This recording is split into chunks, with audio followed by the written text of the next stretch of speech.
I'm so glad that you are here today. I want to talk to you about why functional labs could be the missing piece of your healing. We'll talk about what it is, what it isn't, how you can use it, even some tests that could give you some critical information. And I assure you, if you are not familiar with functional blood chemistry, this is going to be eye opening. I know that it was for me. If we haven't met before, hi.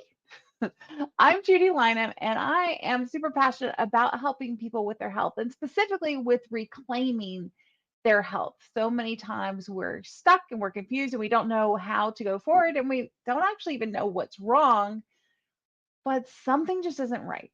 And let me give you a little bit of my background because I wasn't always this passionate. Um, I'm a wife. I'm a mom to four kids, and now I am mom to five granddaughters. But honestly, I struggled with my health for quite a while and often had a hard time getting doctors to listen to me, even in regards to just like thyroid issues. And I was quite frustrated with the medical system in general. But in 2012, the unthinkable happened.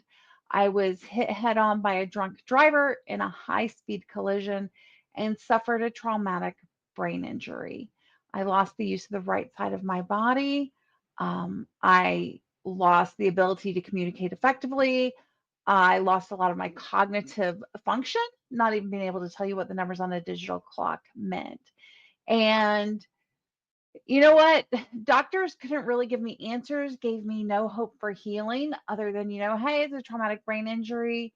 And what you're left with at the 1 year mark is what you're left with for life.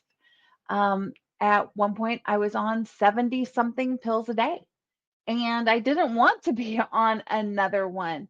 And so I turned to nutrition, to lifestyle changes, to environmental changes, to see if that would have an effect. And it had a dramatic effect. In fact, if you are part of the alternative healthcare solutions community, you can see the interview that Dr. Jamie did with me, where we talked very extensively about my story. But uh, healing did happen. Despite the prognoses, healing did happen because your body's designed to heal and it needs the right support and the right environment to do so. And at 6 years and 8 months, I took my first steps out of that power wheelchair. And this is why I am super passionate about health, particularly about reclaiming your health, because it doesn't just help you as a patient. It didn't just help me. Ultimately, it helped my husband, it helped my kids, my grandkids, and now I'm able to help others as they are affected and influenced by someone who is happier, healthier, more stable in life. And I just fell in love with helping people transform their lives because that really has the power to transform communities and even generations. I went back to school. Yes. This girl who couldn't even tell you what the numbers on the digital clock meant went back to school. I became an integrative nutrition health coach. I have now been certified as an elite brain health coach. And then I went back to school again for postgraduate work to become certified in biochemistry as a functional blood chemistry analyst. So, yes, from not knowing what the numbers on a digital clock meant to postgraduate certification in biochemistry. It's amazing. Don't tell me your body's not designed to heal because it absolutely is. Um, First of all, has this ever happened to you? I love this cat. I think it just really describes so much of what we feel. You're not feeling well, you're constantly fatigued, you're concerned that something is wrong. And so in an effort to be proactive, you go to the doctor who draws your blood, gets the results back, only to tell you that, oh, there's nothing clinically wrong with your system. And if you're a female, oftentimes you're told, oh, it's because you're premenopausal, perimenopausal, menopausal, postmenopausal, right? Or it's because you're a mom, it's because you're working, it's because of all these things. And yet, you're the expert on your body. If you felt so unwell that you went to the doctor for a blood test, your body's trying to tell you something, right? Throughout medical history, blood tests have really been a gold standard for measuring our health. So, why is it then, if that's the gold standard, if you're not feeling well, why does the blood test show that nothing's wrong? And what can you do about it? I really believe that functional blood chemistry is the answer to that. You know, seeing it from a conventional perspective can often be frustrating and disempowering and really kind of block us from listening to our bodies. We've been given a unique ability to have our bodies communicate with us, but we have to be able to interpret what they're saying. And so functional blood chemistry can really help be that interpreter. And I know you're probably like, great, more blood tests, and they're just going to give me the same results. But there's actually a big difference between traditional blood tests and functionally optimal blood tests because functional blood chemistry allows us to access that information. Um, but before I get into that, I want to ask you a question.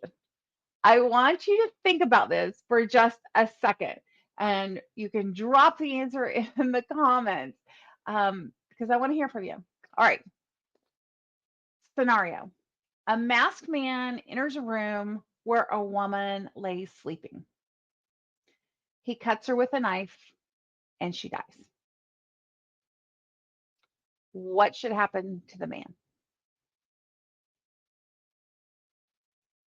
I know you're like, what on earth? But seriously, here's the scenario. I want you to think it through and I want you to come to the conclusion in your mind or drop it in the chat. A masked man enters a room where a woman lays sleeping. He cuts her with a knife and she dies. What should happen? I know most of you, if you're anything like me, you're like, oh my goodness, we need to prosecute him. We need to arrest him, full extent of the law, blah, blah, blah. But what if he was a surgeon trying to save her life, but she died anyway? The point is, we make assumptions based on our limited knowledge, we base it on our perspective, and we don't see the whole picture, which often completely changes the story, right? Because when you're like, oh, he was trying to save her life, he was a surgeon, she died anyway, then we're not suddenly trying to prosecute, arrest him, all those kinds of things. We're looking at it from a different perspective. And we know what assuming does, even with good intentions. But we need to take that same thought when we look at our labs. And that is called perspective. When we look at lab results, perspective is important. And what is perspective? The dictionary defines it as the capacity to view things in their true relations or relative importance. And this is where it's critical, their true relations or relative importance. And so we want to be able to take it into account with the whole picture. It's what we want to look at. And we also want to use this perspective to address really three of the misconceptions that people have about labs. Number one, if I am in the normal range, then I'm healthy. Number two, basic labs don't tell me anything. And number three, labs are only needed when I'm actually sick. So let me jump in and tell you a little bit about the difference between conventional labs, what they look for, and functional labs and what we look for, because it's very, very different. Um, when we look at the labs, perspective is important. One of the most common problems I encounter is clients who come to me and say, my doctor told me all my labs are normal. And this is why that happens. When your blood's analyzed by the lab, your results are compared to a lab range. This range is derived from the average of all the people that came through that lab. There are patients with high blood sugar, low blood sugar, hyperthyroid, hypothyroid, high cholesterol, low cholesterol. Like, you get the idea. And so from all the readings of all the people, they create this bell curve. You remember that from high school, right? They create the bell curve. And as a result, the ranges are so broad that many people who are actually sick appear to be normal. In fact, if you think about like the average person who goes to your local supermarket, if you're a people watcher like me and you look at the average population, that's not my goal. Like, the average of their health is not my goal. And another problem is that labs only look at one result at a time. They flag it if it's high or low, meaning if it's in the top 2.5% or the bottom 2.5%. of that range. Unfortunately, this perspective leaves patients waiting until their dysfunction develops into a full blown disease before their needs are addressed. And perhaps even worse, patients are often made to feel like they're overreacting or exaggerating their symptoms before being sent on their way, still feeling miserable despite investing time and money to seek out a solution for their very present symptoms. And I saw it even just this week on a lab that I did for someone yesterday on an analysis. One of their test results came back right here at the very bottom of normal. Literally on a 150-point chart range, they were 1 point off of abnormal. And the doctor was like, "Oh, well, we'll just wait and see." Well, doc, what do you think's going to happen if I'm right here? Is it magically just going to go up? No, it's not when you don't take action. And that's where we are very different from the way we look at it functionally. When we're looking at it from a functional perspective, we want to see what is optimal. What we define as optimal is looking at people in the prime of life, full of energy, full of vigor. Their bodies are able to do what they want them to do. They have no diagnoses, no symptoms. They're on no medications, not even supplements, and they just generally feel amazing. And we take their labs and say, that is our goal. Not that we have to be exactly there, but that's our goal. And then we can look at our results in relationship to that. Are we heading towards that goal? Are we heading away from that goal?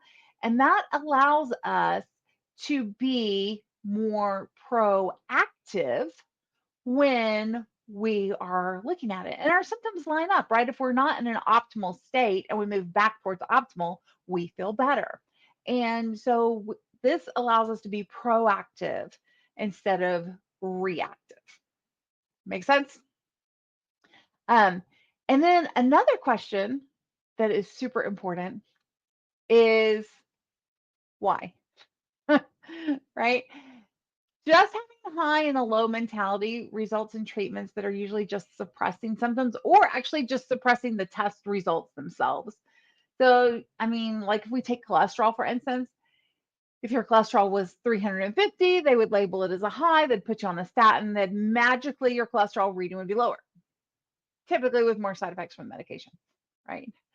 But have you had your physician investigate why your cholesterol is high to begin with?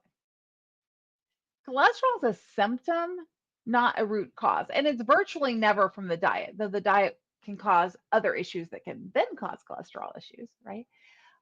But typical things that will affect cholesterol levels are inflammation, blood sugar, thyroid issues, vitamin deficiencies, immune issues, even autoimmune issues. And usually, if we address those, and the cholesterol levels will just head back in the right direction because it is a symptom of something else going on. The body needs cholesterol for intracellular communication, for manufacturing vitamins, for your myelin sheath formation around your nerves, even for your nerve transmission, for your immune system, for vitamin D synthesis, and for the ability to repair tissue. So we don't want to just like artificially like shut something down, right? And if we're not looking at other numbers like the LDL to HDL ratio, triglycerides, your glucose, your insulin, your inflammatory markers, your electrolyte activity, your liver functionality, your adrenal function, your thyroid function, your GI function and inflammation, we're not even scratching the surface of why your cholesterol is high, much less addressing it, right? So we always want to look for the root cause. And the same thing if, say, your iron is low and you're anemic. Well, sure, they might recommend a supplement, but is it going to help? When we have something that's low, we always want to ask why. Why is it low? There's always three potential causes when something's low, and knowing which is your case is critical to the proper treatment. It could be that you don't have enough dietary intake, spinach, red meat, other sources of iron, or maybe your stomach can't break it down. You have digestive issues. You have an insufficient absorption. You're not able to convert it. Maybe your body isn't able to utilize that iron. Or thirdly, maybe you're excreting it, getting rid of it too quickly. And this can often happen through internal bleeding, menstrual cycles, things like that, where you're having blood loss. But if you think about it, the reasons why you're low in something help us determine how we need to correct it. Because if you're getting rid of it too quickly, just throwing more in isn't going to solve the problem. Yeah, it might help some symptoms temporarily, but it's not actually going to get to the root of the problem and solve it. And on the flip side, we have those same questions if something were really high. Are you getting too much intake? Are you absorbing too much or too rapidly? Or is your excretion too slow or too little? And so we always want to ask why when it comes to having things be off in our labs. Perspective. As a functional blood chemistry analyst, or as my clients have nicknamed me, the blood detective, I look at the same results your physician looked at, but I look at it through a tighter, more optimal lens. I'm not just looking at one off lab numbers like cholesterol. I want to look at the patterns and the relationships with your other results and not just your current labs either. I look at historic labs you might have. I do a thorough symptom analysis. I investigate any medications or supplements that you may be on to see how they're affecting you. And in this way, we can actually see how your organs are functioning within your body, which tells us how to better support and guide you to healing even before a disease is diagnosed. I'm not looking to diagnose or treat something particularly. I want to help you go from unhealthy to healthy because it's about how your body is functioning. Let's look at it and say, how would this affect you? Well, maybe we take the example of the path to blood sugar dysregulation, right? And we can all probably identify ourselves on some point of this path. And it looks different for everyone, but there's definitely patterns. Maybe it starts out with irregular sleep, being constantly on the go, being really stressed at work, poor nutrition. And when I say poor nutrition, do I mean sitting on the couch with a bottle of Pepsi and a bag of Cheetos? Yes. And it could be something different too. It could be that you have poor nutrition because though you're eating the right things, your body isn't absorbing it or utilizing it effectively, or it's not getting into your cells. And so you have deficiencies, and that can set you up for blood sugar dysregulation. So perhaps if you're like, oh, I do all the right things and it's not working, again, let's ask why you need to address it. What's going on? Maybe a lack of movement, or maybe a lack of movement that's appropriate for you, because people with certain types of conditions, especially hormonal conditions, if they push really, really hard, it can actually put their body under stress, which winds up dumping sugar into their blood.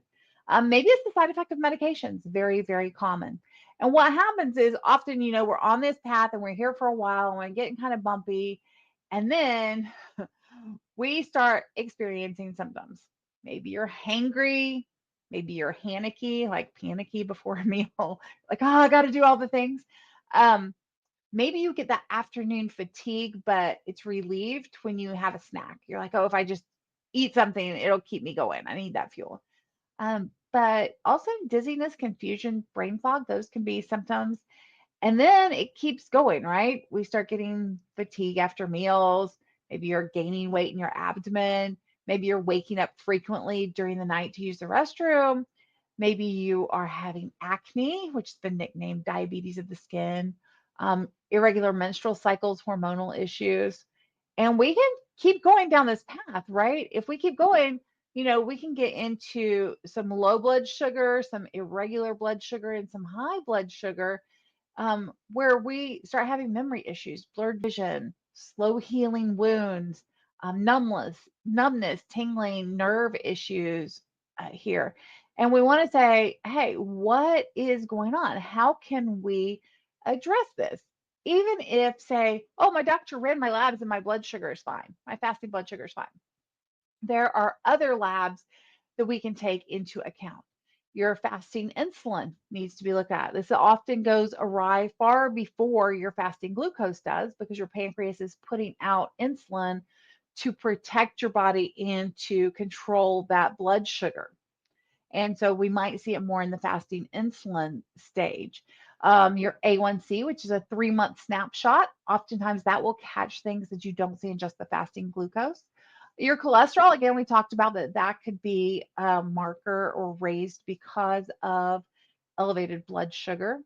And your DHEA, which is actually a precursor to your hormones, can often be awry when your blood sugar is messed up because it's throwing off your cortisol, right? Cortisol, that nasty word, right? We're usually like, oh, not the cortisol again. And cortisol is problematic, but it's rooted in our adrenals and our stress response. We have our sympathetic nervous system, our fight or flight. We have our parasympathetic nervous system, which is our rest, digest, restore, and heal state.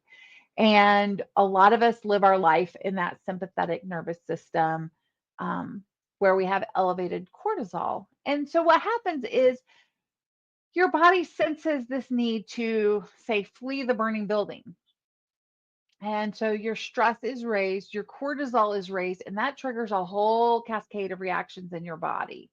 Your cortisol goes up, it elevates your blood pressure, it shuts down some bodily functions because your body is so amazingly designed. It's like, quick, dump sugar into the bloodstream so that there's energy to flee the burning building, send more blood flow out to the extremities, your arms and your legs, so you can get out of the burning building. And you know what? Right now, don't worry about reproduction. Shut down those hormones. Don't worry about digesting lunch. That can wait. Don't worry about healing that cut on my arm. That can wait till later. Right now, I just need to get out of the burning building. Make sense if you're fleeing a burning building. It's not helpful if your body is reacting, thinking it needs to flee a burning building just because you had a phone call with your boss, or just because you were dealing with this client or this family member or this situation over here or your neighbor, whatever it is, right? When we are constantly putting our bodies into that stress state, we're affecting how it's operating inside. You even change the acidity of your blood so that it's much more acidic, and now your organs aren't getting the good, healthy blood that they need. Alternatively, we could be in the parasympathetic nervous system, our rest, digest, restore, heal state. And when we are here, instead of pumping out cortisol, our body's balancing it out and saying, oh, hey, let me put out some pregnenolone, some DHEA, which are the precursors to your sex hormones and really help your energy go into your cells where you need them, help you do that healing work, help you have that stable mood, help you be able to mentally focus.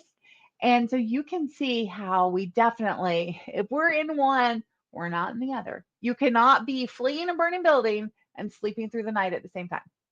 It's just not going to happen. So, well, how can we tell? Like sometimes we can tell because of how we feel, but sometimes we're like, well, I don't know. Is it really messing me up?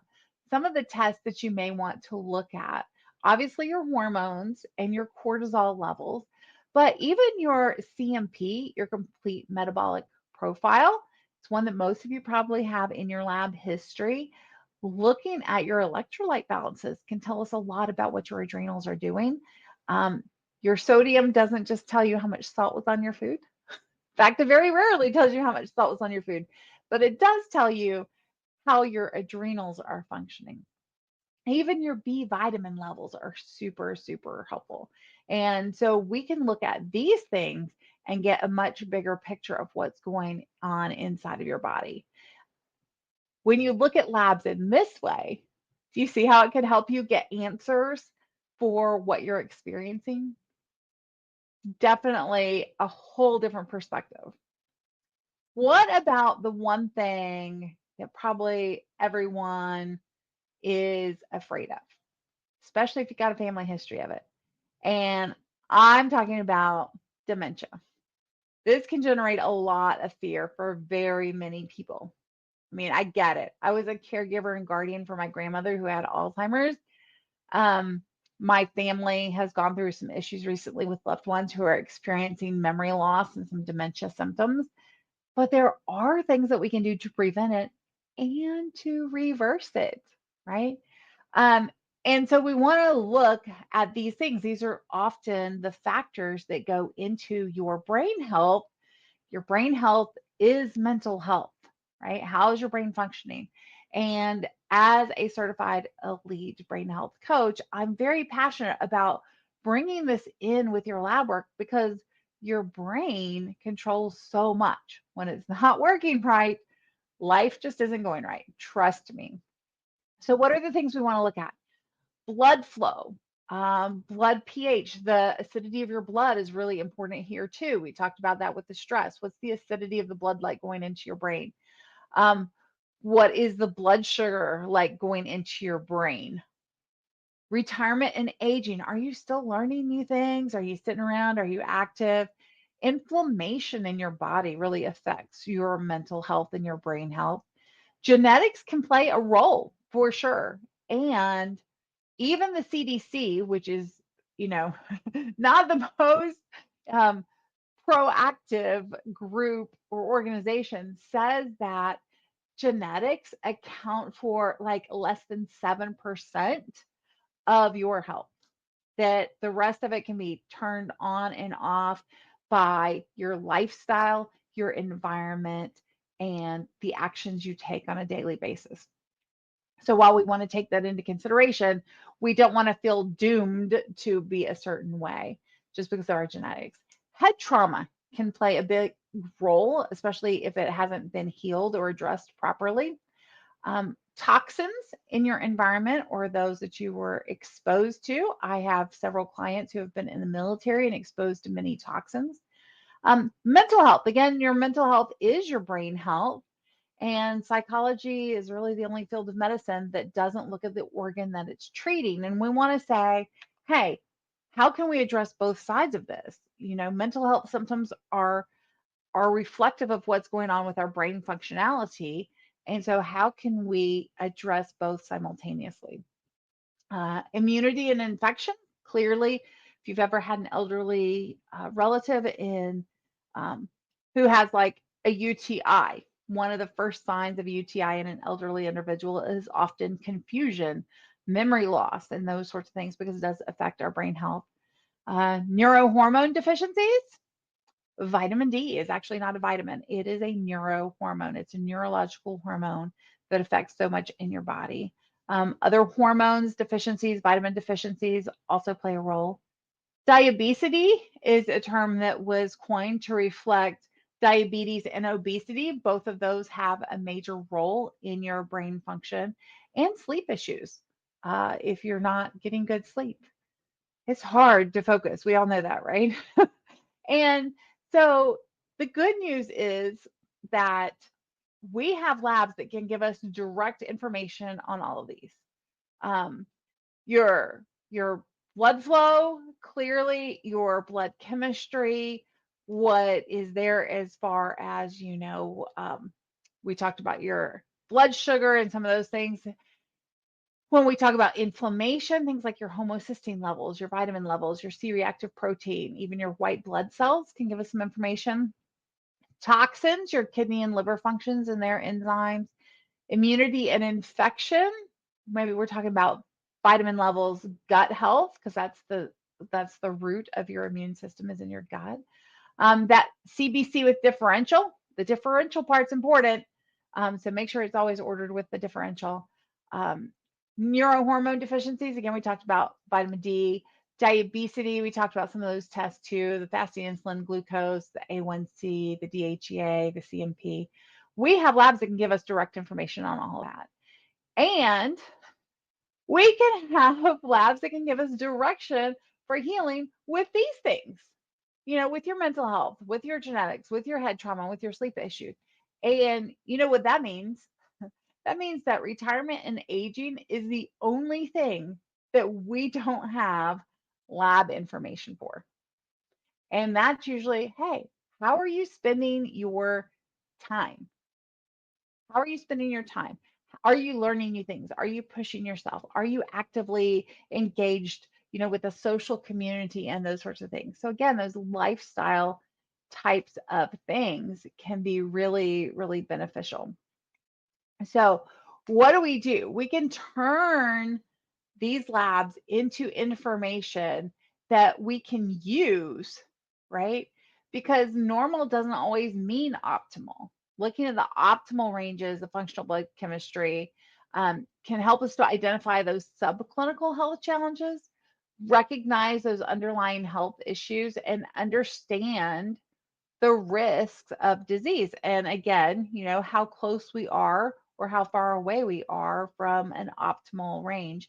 And I highly recommend doing a functional blood chemistry analysis to look at these markers because understanding those can help us to craft a strategy to move those markers into an optimal range to correct the underlying and subclinical challenges and to help you regain your energy and your health and your well-being in a very natural and healing way because your body was designed to heal. So, how can we support it in order to get it to go into that optimal state?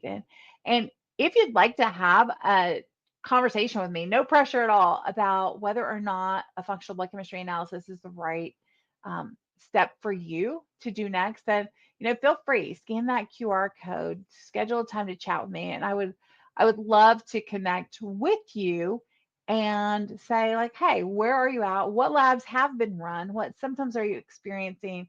We can customize a lab panel that could help give you answers and take it from there. So feel free to schedule a time to talk to me. I would love, love, love to connect. And I am here and available. We've got, a few more minutes. So if anybody has any questions, you are more than welcome to drop them into the chat and I'd be happy to answer them.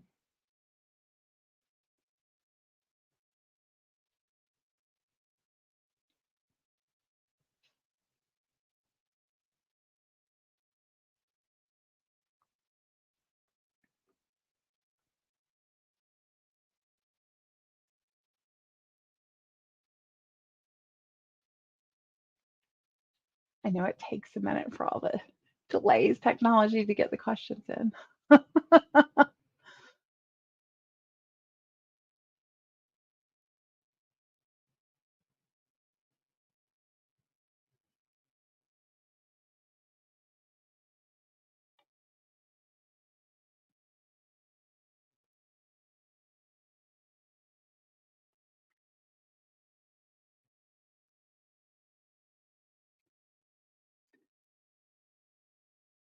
Okay, what labs? Yeah, there's often a lot of labs that your doctor might run or run some of them. I always recommend, that CBC with differential.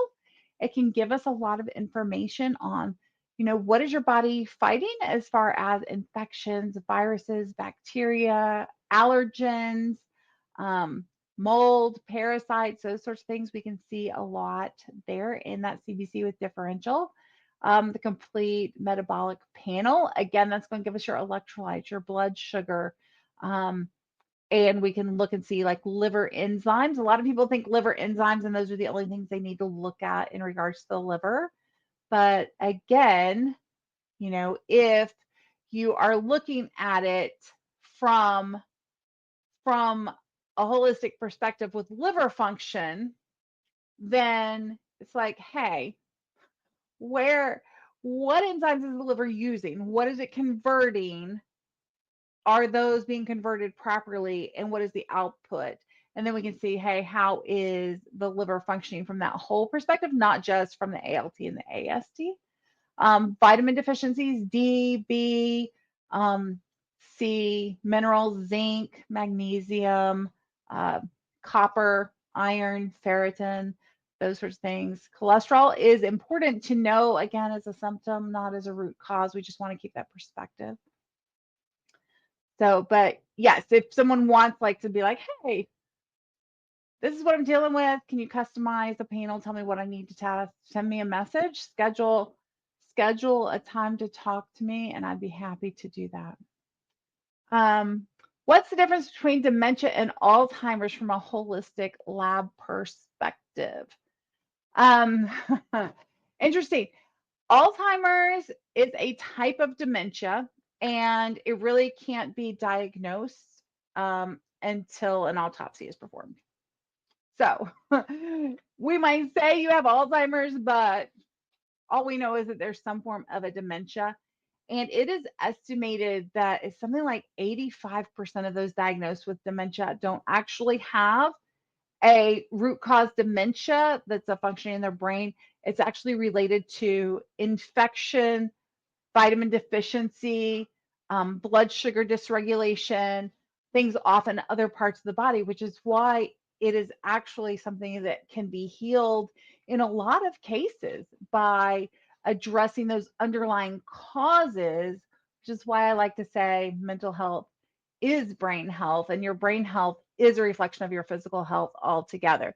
So, can we say specifically Alzheimer's?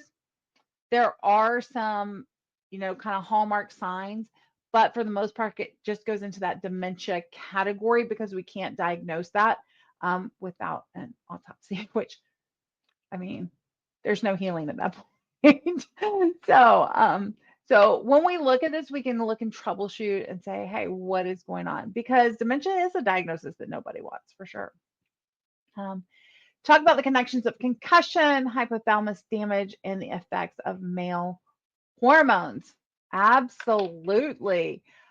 When you have a concussion, which is a form of a brain injury, it's considered a mild traumatic brain injury. You need to remember that your brain is the consistency of softened butter, and it's encased in a bony cage that has sharp protruding edges. And so if you shake that, I did an experiment with my kids, right? Put that in like even just a canning jar that has smooth edges and shake it, and you see the effects on how it's changed the shape of the butter, right? Well, if you think that's your brain, that's kind of scary. So we always want to make sure that we protect our brain, because can your brain heal? Absolutely. I'm literally walking, talking proof of that. And we want to protect our brain as much as possible, because you're right. When we have issues in our brain, we need to look at blood flow. What parts of the brain are getting adequate blood flow? What parts have high activity versus low activity? How can we support that so that we're getting a balance of activity in our brain? And certain portions of your brain are more specific for controlling hormone levels. So, for example, even your pineal gland, a very, very small gland in your brain, but it regulates light coming in, and it takes that, just like I'm sure you've heard, like, hey, get that morning light because it will help you establish your melatonin and help you sleep and help that circadian rhythm. Well, that's operated through that pineal gland, which is very, very small, but your melatonin regulates your sleep, which helps you regulate your hormones. And so it can be super, super powerful. When we're looking at things like the hypothalamus, then we're looking at other areas of your brain and how that's controlling hormones and your body's reactions to those. So, absolutely, it can definitely have an effect anytime that there is, a history of a brain injury, a concussion, even something that wasn't diagnosed, but you took a blow to the head, again, shaken butter, right? Or you fell out of a tree like I did when I was like, I don't know, 7, 8. Um, Clearly, if I fell out of a tree and landed flat on my back, I probably hit my head. And so, whether or not it was a diagnosed concussion, we want to say, hey, there's a possibility there that there is a brain injury. How can we make sure that we're getting good blood flow, good nutrients? What can we look at from that perspective to make sure that all the parts of the brain are functioning normally? And just like if you were to break your arm, right? A doctor might put it in a cast, or or a doctor might have to do surgery and put pins in it to hold it into place. But your body does the healing. It generates those new blood cells and bone cells to fuse it back together. And it just needed the right support and environment in which to do so. And that is true of our whole body, not just our bones, but also, our liver can completely regenerate itself. you literally regenerate every cell in your body in less than 7 years. So we just want to make sure we're putting ourselves in a position that we're regenerating healthy cells and giving our bodies the support that it needs, that structure that it needs, that environment that it needs in order to regenerate those healthy cells and to help it heal, which is what it's designed to do. Did that answer your question, Josh? Okay. Well, it was great to have y'all here today. And now you've got opportunity to take a quick break before we are joined for our next session in just about 15 minutes. I think Kate is up next. And so take a quick break, go get your coffee, go get your water, and come right back to join us for Kate. And we'll see you then.